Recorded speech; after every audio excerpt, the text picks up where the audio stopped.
Hello, good evening. This is Sharon from Everything Beautiful. Today we are going to be doing a rod pocket. Now you can also use this method when you're doing a skirt band. So if you want to put a band on your skirt, same process, okay? Now when you finish your valance, what you're going to do, you're going to measure from one end of the valance, okay, at the top to the other end, and whatever you get, you work with that. So this one is 27. I have actually, so the band is here that I've already put on because this is complete, and this is 27. So I'm going to show you how you're going to do it. Then we spoke about earlier in another video about the width of the rod pocket.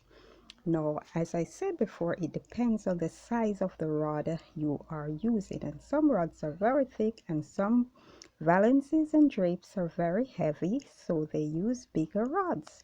So this can be anywhere from about say 2 inches, 3 inches, 4 inches wide. This one I have here is about 4 inches wide, okay?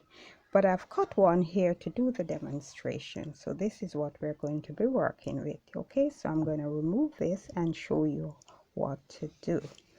So here we are with our 27 inches, and I've cut it 9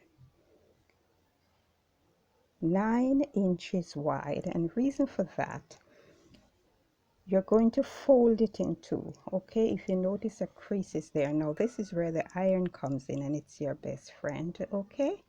But first, when you are making your rod pocket, when you get that 27 inches, I always tell my students to add another 3 inches to that, and that would make it 30 inches. And that is for the allowance at the side here, okay? So here is ½ inch, and to turn it over is another 1 inch. Does it have to be this deep? No, but especially for beginners, sometimes they get it wrong and they have to trim. So I want to ensure that they have enough at both ends. So it is 27 inches. You crease, you fold it in two and crease it, so you know half is going to be 13.5 and the other half is 13.5. And the 3 inches that you added, 1.5 is going to be to the right, this side, and 1.5 is going to be to the left, this side, okay? So there you are. And I press it. Your iron is your best friend in this case. I've also given it another ½ inch here at the bottom, so it is a 4-inch rod. All right, the space is 4 inches, so you double that amount and make it 8 inches. So there's 4 inches on this side and 4 inches on the other side, and the rod goes in here, as you know, okay? But I've also given it another extra inch, and that is here. So I've made one side 4.5 and another side 4.5. And if you're doing a 2.5 inch, then you make it 3 inches, and you double 3 and make it 6 inches. So remember, you always double the fabric, okay, and fold it in two. So one side is 4.5 and the other side is 4.5.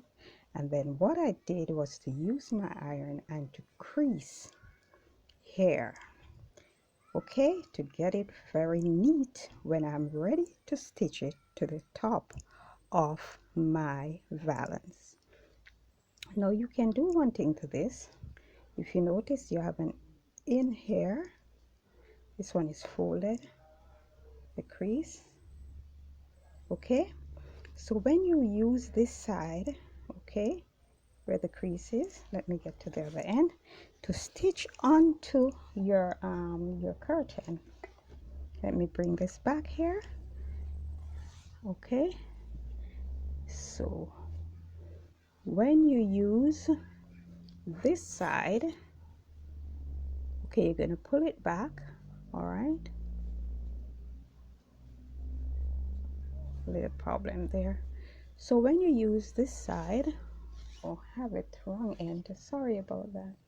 So when you use this side here, the side that turn away where the crease is, like that, to stitch onto the top of the rod pocket, which is here.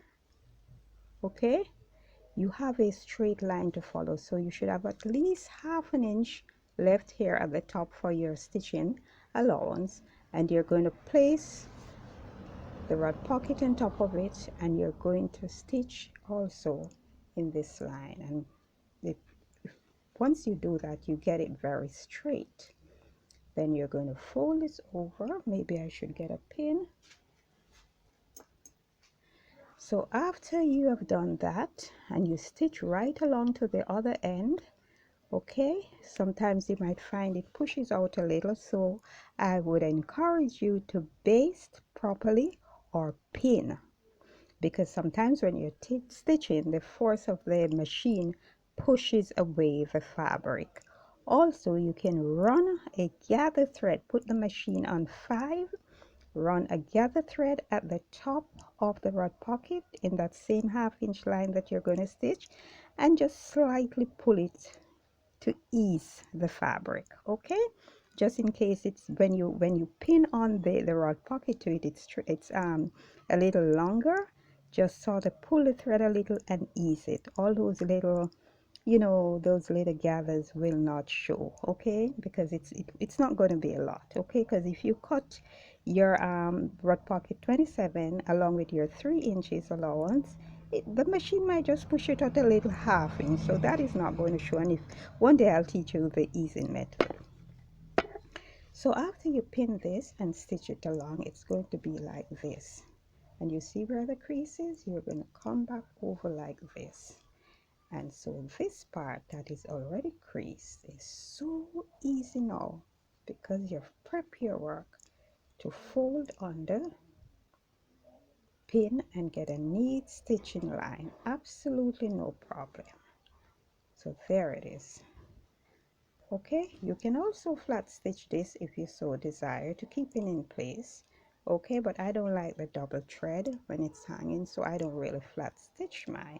But you can flat stitch it if you so desire. And so when you put it on, it goes like this, and you stitch it, and you have a very neat finish to your pocket, and your rod goes in here.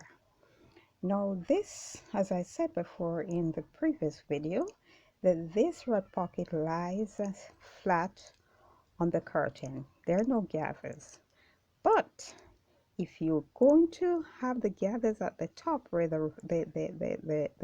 rod is smaller here, and you want the gathers here, and you're going to measure this, and we know that is about 4 inches when it's finished.